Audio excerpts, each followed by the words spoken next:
morning and welcome to the next session here at JAX London 2020 this morning, the online conference. I'm here with Emily Jiang from IBM, who's going to be talking to you about reactive microservices in action. As always, we've got the chat where you can ask your questions and report any problems on Swapcard. And I think that's about it from my side. So I think I'm just going to hand the floor over to you, Emily. So please. That's all from me. Okay, have a great talk. Let me share my screen.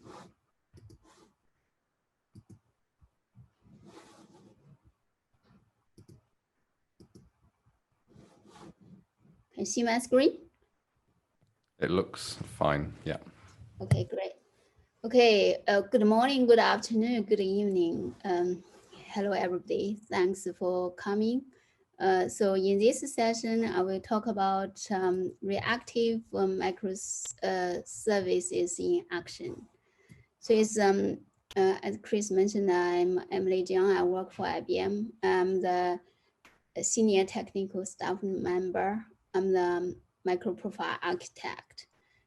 So it's in this session, I will share with you my experience and my journey towards the reactive.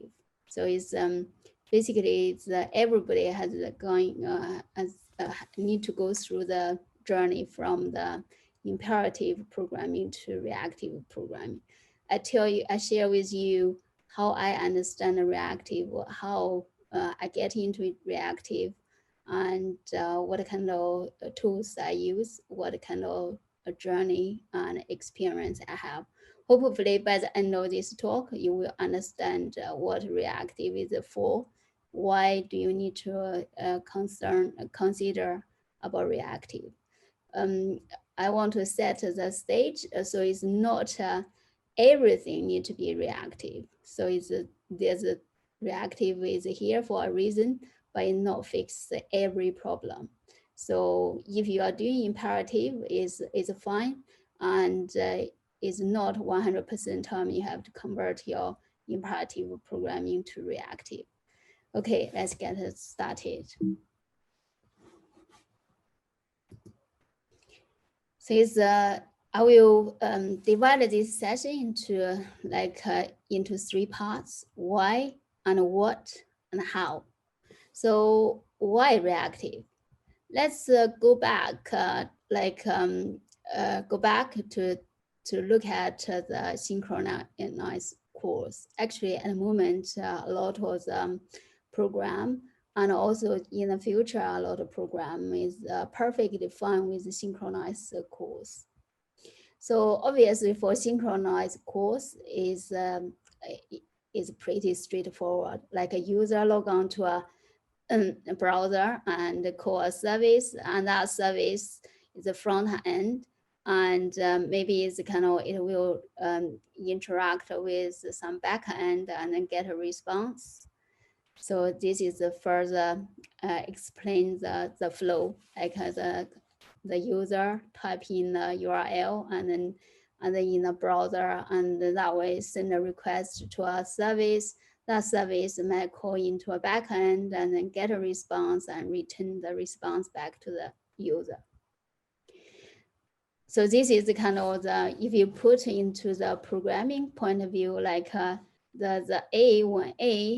when this service, blue service, get a request, it will directly call another service and then get a response and then put a response back to the client. So there's one thing in particular here.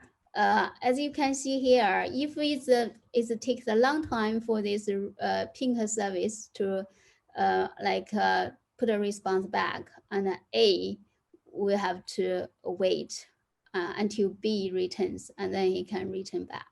So this is not good use of time. So that's why it's kind of some people started looking at a synchronized course. So if you hit this kind of slow response issue, you need to think about asynchronous course. For the asynchronous course, obviously you will know like a completion stage and completable future. So basically you chain up your actions. So when one action A finish, then can trigger action B. In this case, your thread, the main thread, can go to do some other things. When B returns, and then wake up get another thread and directly transfer the result back to the user. So in this case, like you can do a completion stage. It has an API, then apply, and then you can do a function there. However, microservices, keys, sometimes all the services, sometimes they are not reliable. Sometimes, so that's why you got some defects and some support and etc. And sometimes it takes time and to respond, and sometimes it never returns. So even like I said previously, you do asynchronize. So when B returns, and then you can do some other things. What if B never returns? And it's like when someone calls a helpline, especially like for bank or for the telephone services, they said, you always need to wait in the queue for a long time. Sometimes after waiting for 1 hour and your line cut off. So this is exactly the same thing, like happening everywhere. So what if B never returns? What A is going to do? So obviously you cannot let your client to stand there to wait forever, right? So you need some logic here and to deal with like unreliable microservices. So luckily, like MicroProfile Fault Tolerance can help you a bit.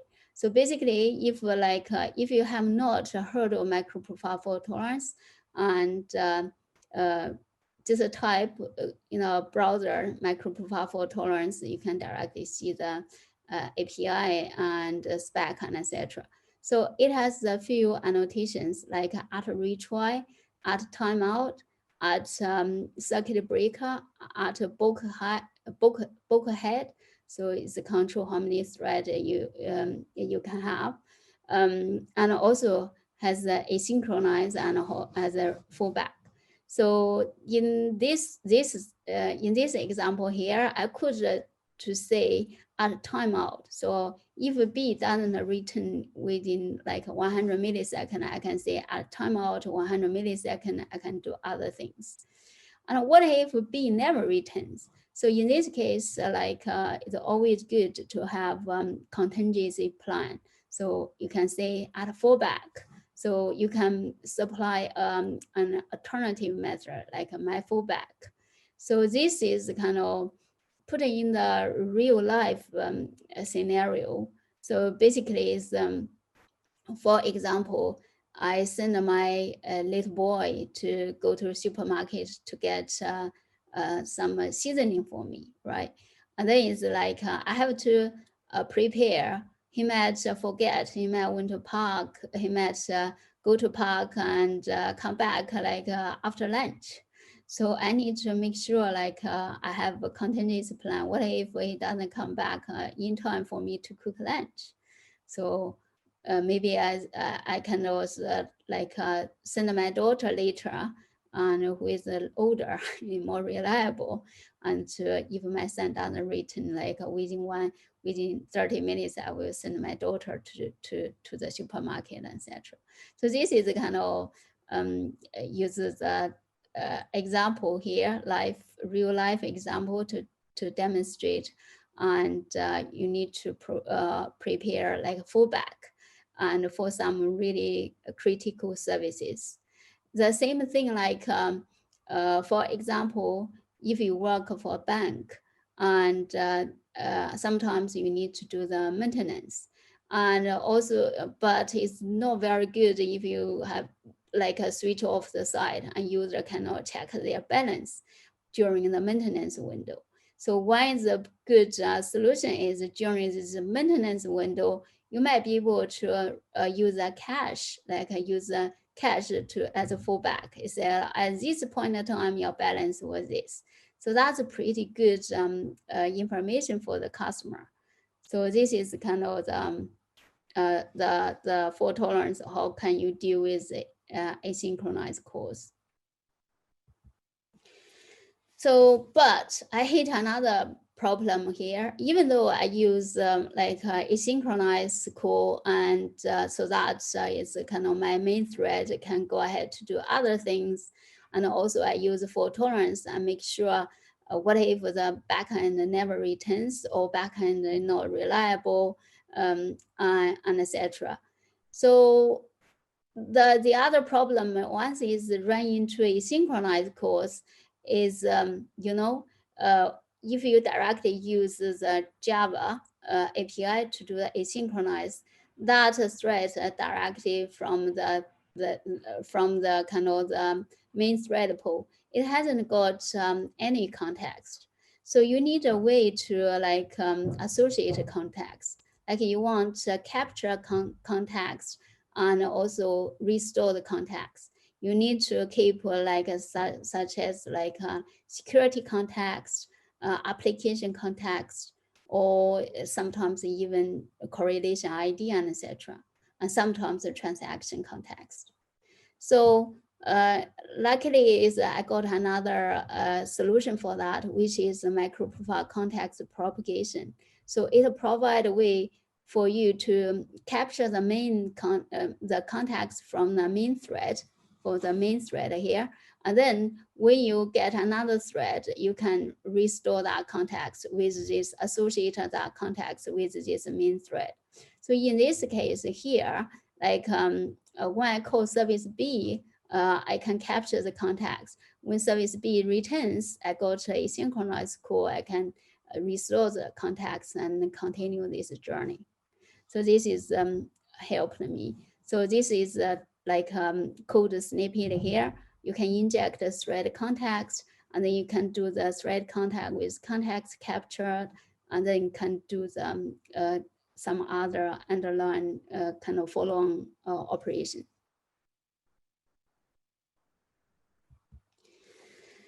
However, so I have managed to solve quite a lot of problems like asynchronize and make sure the main thread is not blocked, and what happens the backend is not responding, and also I can restore the context. However, asynchronize is not blocking. This is you need to remember. Asynchronous just mean you got multiple threads to dispatch. What if all of thread is blocked? So it's and then eventually you will run out of resources. Besides, you have limited number of threads. If you dispatch them all the thread, your system eventually will going to die with starvation.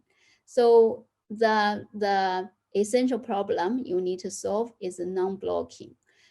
Even if you have heard of the Project Loom, so Project Loom is trying to help with non-blocking. So trying to help with asynchronous. So it introduces the concept of fiber. So fiber is a virtual thread. It's used very minimal resources, right? It's a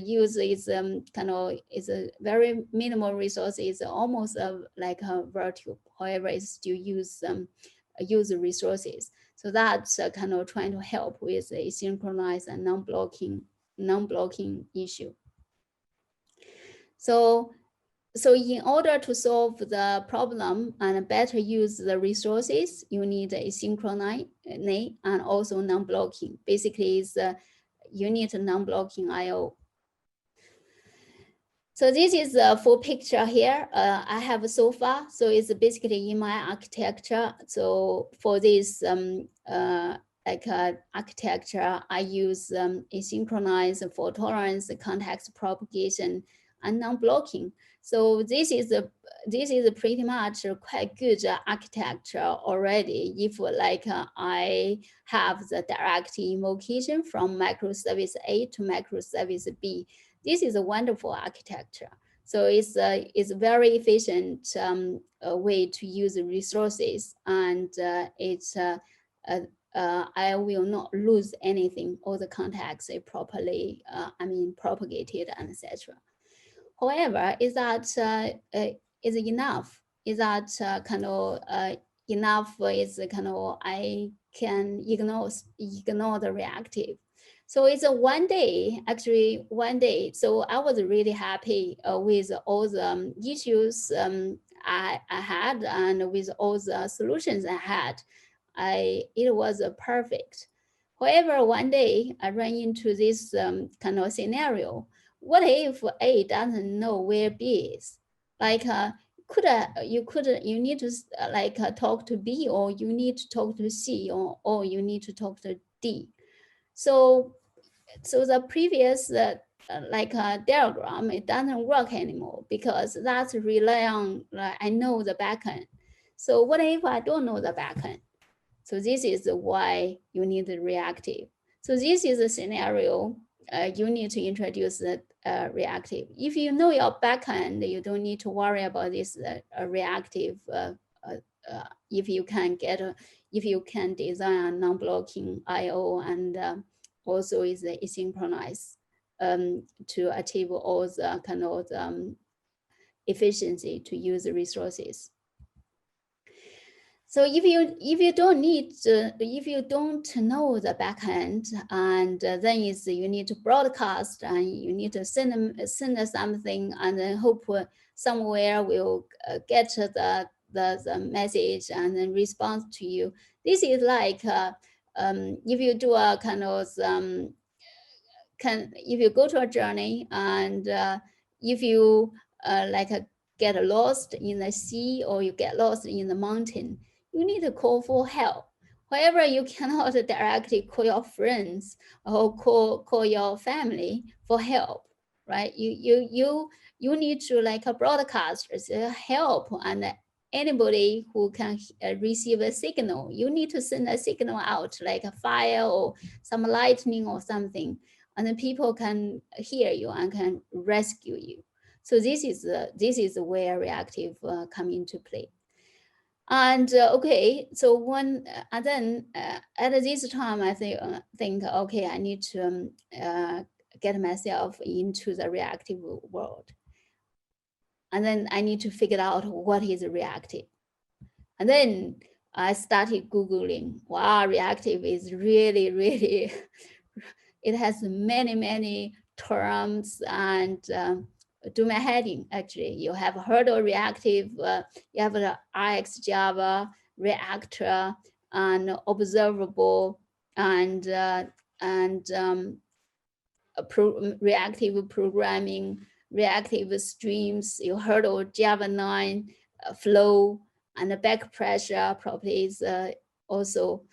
But in the very beginning, actually, Microsoft spreadsheet, every one of you might have used reactive. If you have used Microsoft spreadsheet, you can put in formula there. If you change one cell, and other cell who has a relationship with the cell you changed, automatically updated. So that's reactive programming. So you have used reactive before, if you have used the Microsoft, if you have used spreadsheets. Okay, in the next few slides, I will go through all the concepts of this reactive. So basically, also there's a lot of things. However, there's a theme here. You have a reactive programming, you have a reactive extension, you have reactive streams, and then you have a reactive manifesto, and you use a manifesto to build a reactive systems. Let's first have a look at how these things are connected. So this is a good map. So what is the reactive system, and reactive manifesto feed into system, and the reactive programming is kind of a smaller unit, is a paradigm programming model, and then feed into streams, and then extensions, and etc. etc. Let me go through them bit by bit. So the first reactive programming, So reactive programming is a programming paradigm oriented around data flow and propagation or changes. So this means it should be possible to express static or dynamic data flows with ease in the programming language used. It's language agnostic. It could be implemented in many different languages. So remember, this is a concept. So you need the implementation, which is a reactive extension. So reactive extension is the implement reactive programming, and also it introduces the streams, types, and operators, which is manipulate data streams. Once you have like an implementation of the programming, and then people say, oh, you have one implementation, and then later two implementation, and people say, oh, we need to unify this. We need to have a specification, which is reactive streams. So reactive streams is a specification, like to say is what is reactive programming. So in Java, reactive stream is a set of APIs. So reactive stream is io.reactive streams, org.reactive streams. Basically, it was set up in 2011 by Lightband, also Netflix, and also Spring and some others. So they set up reactive streams specification. So and then standardized set of APIs, basically that has publish, produce, process, and subscription.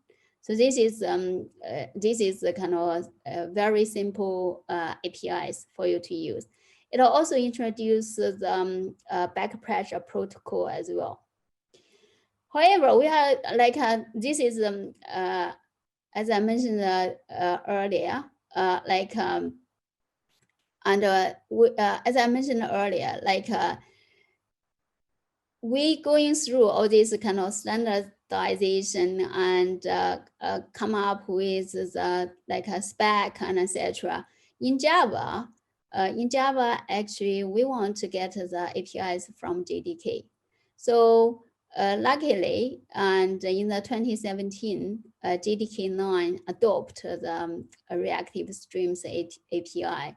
Basically, it's adopt everything, just change the package from the org.reactive streams to java.u2.concurrent.flow. So basically, is here. So Java 9 edition reactive streams. So it has exactly same kind of APIs as org.reactive streams. So it's it has a publisher, a subscriber, subscription, and processor. So publisher is observable streams of the a type. And then it's, subscriber is observer. This is stream observer. So whenever the published atom, the annex will be called. So publisher will directly call this one. If there's some failure, and publisher will call an error. If a publisher publish everything, it will call incomplete. So the subscriber need to make a call into publisher to establish subscription. So this is like, for example, you subscribe to a magazine, right? You subscribe if you are in the UK, you subscribe Times, for example, newspaper, and then you get a subscription. And then that subscription, you say, okay, the duration is 1 year. So it will give you just 1 year, every day you will receive a copy. However, in some circumstances, you can say, okay, I don't want to get the subscription anymore. I want to cancel it. You can call the cancel, right? You can call the cancel. And then you as I mentioned earlier, you said 1 year, and then this is kind of request. How long is 1 year? And it will not give you 1 year finish. It will not give you another year. So it's so this is the kind of the concept of the publisher, subscriber, and the subscription. So this is kind of the subscription. So there's a contract between the publisher and the subscriber. So here is the kind of you request how many items you want and cancel. If you want to stop the observation, you can call this cancel. So this is in the next few slides, I will go through with you the flow, the APIs. So the first thing is the subscriber and subscribe to the publisher. So basically, you call the subscribe and then subscribe kind of towards the publisher. Publisher then call the subscribers unsubscription and pass in a subscription to the subscriber. And then the subscriber with that subscription, it will say, okay, I request for 10 items from you. I want to subscribe 10 items from you. And then the publisher will say, okay, I get 1 item, I will call you on next. And then I get another item, I will call you on next again. And then it's, if a publisher, for example, only have 6 of them, and with the only have 6, I will say, okay, even though you request for 10, however, I only have 6, I'm stopping. I will call you incomplete. So subscribe knows, okay, game is over, subscription finished. So it's incomplete. So I didn't mention earlier in the previous slides, there's another API is called a processor. Processor is intermediate. So it's between the subscriber and the publisher. So it behaves like a subscriber to the publisher, and then it behaves like a publisher towards the subscriber. So this is the middleman. Basically, it can processor with some operators, it can manipulate some messages if you want, and filter some messages as well. So that's a quick journey from the reactive programming, reactive extension, and the reactive streams. And then with this, all the APIs at hand, you are thinking, okay, I heard of reactive systems. I want to build a reactive systems. Obviously, if you once you want to build something, you need some best practices, you need some guideline. So what is reactive systems? So reactive system is the implementation of the Reactive Manifesto. So Reactive Manifesto has 4 pillars. It's like saying, okay, your system needs to be responsible, even under load. And also need to be elastic. Under load, it can multiply itself, can process a request. And also it need to be message driven. It need to communicate via messages, asynchronous messages, non-blocking, and also need to be resilience. No matter what, you need to respond. You cannot lose your message and etc. So this is the reactive systems. So with very one the essential the building block, the centerpiece is a message. So it's let's see how to build a reactive system. So with this is the Reactive Manifesto, you will be able to make this architecture working. So you don't need to know the backend, and you also can apply the back pressure. So using the a Reactive Manifesto about messaging, so you can achieve decoupling. So so you don't need to know the backend, because it's you don't even need to wait for the backend. So for example, if you want to send a message for an email to somebody, you don't just stay at your desk and wait for that email to arrive. And maybe you will go off to do other things. And when that message arrived, and you can do some other things. And then when you send an email, you might send a broadcast to many people. like this is like a helpline, like a help, when just you send to a group mailing list, you say, oh, who can help me to solve this issue, and you don't even know who will respond, and then someone will pick up the message and respond to you, and then you can like use that instruction directly do your things. So this is the kind of messaging, how to resolve the loosely coupled way, and also is the kind of also the messaging with non-blocking IO as well, so you don't waste your resources and etc. So this is why I said messaging is very essential in this reactive architecture.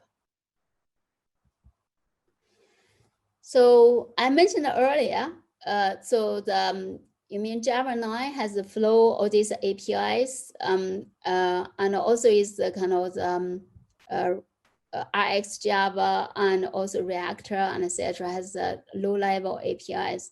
However, it's quite difficult to use the low-level APIs directly. Besides, one thing I want to mention is even though Java 9 Flow has these 5 APIs, however, it doesn't offer any implementation. So how can I use this API, then you will ask, if there's no implementation in the JDK?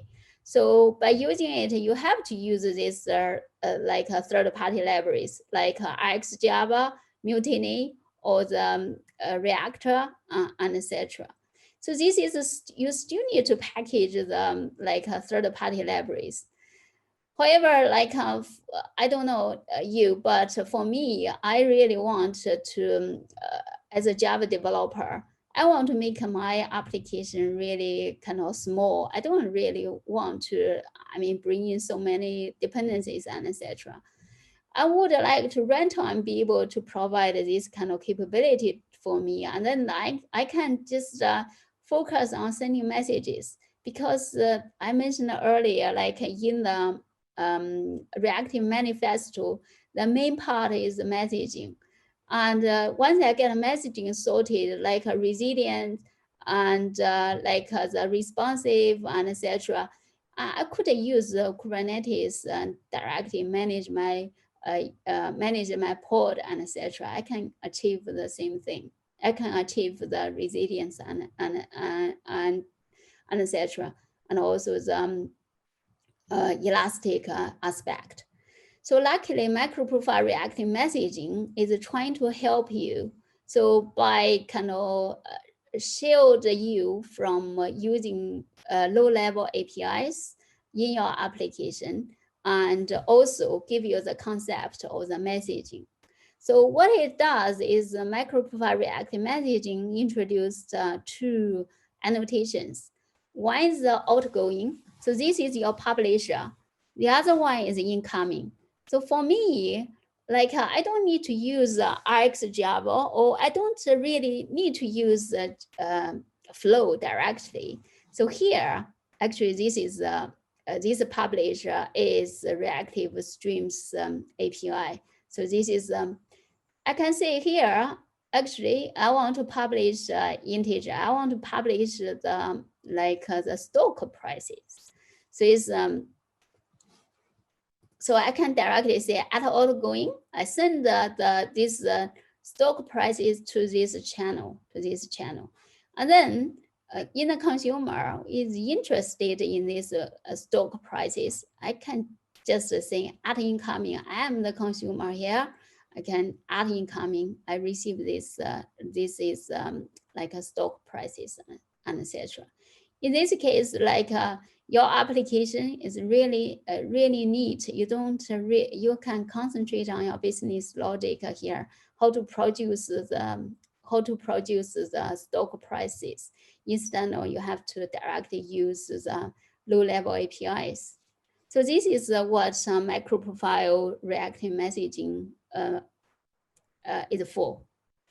So you might be wondering, okay, for your microservice, for example, I have a publisher, microservice A, I have a consumer, microservice B. How can they connected? how can I make my message send go through and send here? So the intermediate, what's the intermediate? The intermediate is called a message broker. It could be MQTT or could be MQ or even could be Kafka. And basically it can route the message directly from the publisher to the consumer. Publisher doesn't know the consumer, consumer doesn't know the publisher. You can see here, like as I can say, okay, I publish an integer. And even though here I said use channel, and these two doesn't need to be the same. I could say here is my channel 1, here I could be a channel 2. So this is all the configuration will be inside your microservices, so you can configure which intermediate you want to use, and etc. So this is again is showing how to flow the data. So with the kind of the MicroProfile Reactive Messaging, with the kind of the messaging bigger concept, you can achieve like decoupling, elastic resilience, and back pressure, asynchrony, and non-blocking. So and you can achieve all the kind of bigger requirement. And also is here like your messaging flow to B. But A doesn't need to know where B is. B doesn't know where A is. Here could be B or could be C. So here could be A could also send a message to C. If B is not responding, and C can respond back to A. So this is kind of a quick diagram to like explain what a reactive architecture is about. And the main bit is achieve the loosely coupled way, and then achieve the way the like microservice A doesn't need to know where microservice B is, and it could be a lot of microservice and trying to like interact with microservice A. And there will be an intermediate who directly connect these two together. And maybe that intermediate have the maybe the connector with B or maybe connector with C. So if it's C interested, directly like connect with the intermediate, and the intermediate will be able to connect A to C. So this is kind of what the message broker is for. So with that, I have a few minutes. I quickly give you a quick demo to explain to you how to use MicroProfile Reactive Messaging, help you to build a reactive application. So I have two, let me see. I have two services I created, and they are running on Open Liberty. So service A is directly the publisher. Let me start it and then I explain to you the code. So we run the Liberty, yeah, Maven Liberty run. I will start that, and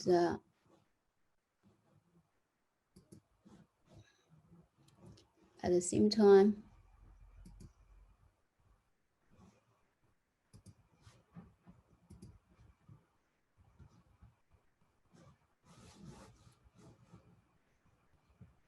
so it started is generate a price. And then I go to the other, this is consumer, service B. So service B will get started. And then this can consume the price. See, they can consume, received 711. Is even B is started late. However, you can still can receive the first stock price. So how I connected these things together? Let me show you the code. So this is service A. So in service A, so it's very simple. make it bigger. So it's I use the outgoing. So as I mentioned earlier, so outgoing. So basically, this is a publisher. So outgoing and send the price into the initial price this channel. So because I want like every 5 seconds, I want to publish a price, I directly use the RX Java flowable. So it's I want to demonstrate how I like publish this price and where to publish. Actually, I publish to my Kafka topic. So I can configure. I can configure it to user configuration starting with mp.messaging. The outgoing initial price is a channel, and then I said the connector is Liberty Kafka, and I send to the topic is topic 1, and then it's you know, when you publish things to the topic, you need to do the serialization. So I say integer serialize key value, and then I need to figure out the where the topic 1 is. So this is the kind of Liberty Kafka is the connector, and then I said this bootstrap service is this is my Kafka in the cloud, in the IBM cloud, and then the secure protocol, SSO protocol, and etc. and etc. So you think, oh, hold on a second. How can I get hold of the bootstrap service? So let me show you. So it's I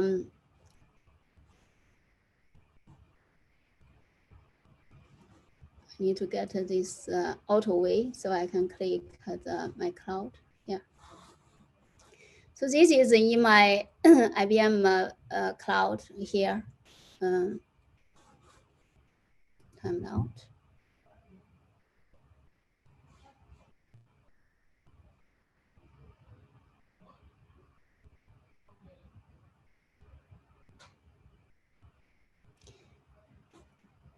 You can see here, I said in my code, I said it's topic 1. So here is because I created topic 1.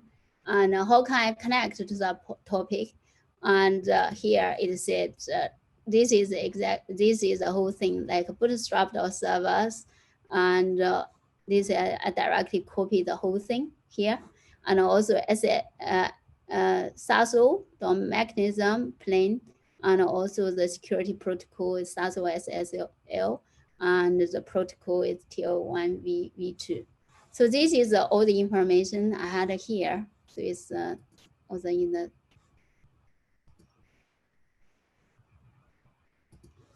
the Kafka, in my Kafka service in my IBM cloud. So quickly, let me show you. See here is all the information you had here. So and then you get a token and password and etc. etc. So this is my producer, and in my consumer.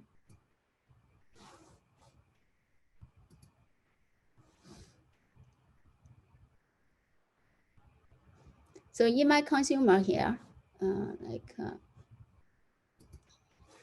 it's very simple. I just say add incoming prices. You can see here the producer is set initial price. So here incoming, I don't know where my producer is. However, I listen to the channel prices. And then again, I need to plug into my message broker. So again, use the configuration, MicroProfile configure properties. And also similarly, I said fully like mp.messaging is incoming, the price connector, Liberty Kafka, and then topic 1. And again, that's the same like a server and also the protocol and also TLS v12 and JS config and all this one, all in IBM public cloud and that information when I define this topic 1. You can also define the Kafka group, consumer group as well. So as you can see, is quite happy to publish message and consume message, and they are not tightly coupled. So they are very loosely coupled. So with that, let me go to the last slide here. So some kind of takeaway for you, with this talk, I together with one of my colleagues, Grace, and we wrote define the term reactive, and also this is for you to learn reactive, and also developing reactive service with reactive messaging. This directly is based on this talk. And then in Open Liberty, we have many guides on the reactive. So if you click on here, and it will take you to the guide. You do a JAX SS the completion stage, and also you can learn reactive messaging, and also the how to acknowledge messages, and etc. and etc. So and also there's a few links for you to understand the reactive messaging and fault tolerance, context propagation. Last, I would like to also mention this talk is based on the talk I had with Clement Escoffier from Red Hat. He's a pretty good, he's into the reactive a lot. So he's an expert on reactive. So we did a talk Java 1 last year. So it's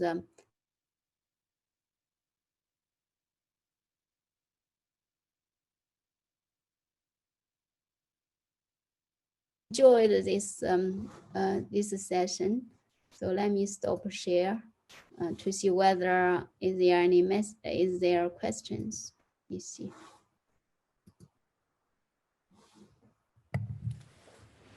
Well, thank you very much for that lovely talk, Emily. If you're in the chat and you enjoyed it, then please feel free to show your appreciation there with a couple of words of thanks, because that's something we miss with an online conference, is the audience giving a round of applause at the end of the session. Okay, so we have a question here from Herman. One of the slides had Java 9+ on it. Is the microprofile not possible in Java 8? Yeah, this is a great question, and as I mentioned, I slightly touched on the publisher. So its MicroProfile is currently based on Java 8. So that's why we couldn't use directly use the flow. Instead, we used the org or reactive streams API. However, once we are trying to move up to Java 11 next year, and then we will update the MicroProfile Reactive Streams can directly consume the flow API as well. Yeah, that's a good question. All right, well, I think that's about all we've got time for right now, and there's no other questions forthcoming in the chat. However, if you do have any more questions, then I'm sure Emily will be happy to keep one eye on the chat for a few minutes after she's done. So yeah, with that, once again, thank you, Emily, for a really interesting talk, and I hope you enjoy the rest of your time at JAX London on the online conference. And to the viewers, hopefully see you in another talk later on today. All right, yeah, thank you and goodbye. You. Thanks. Bye.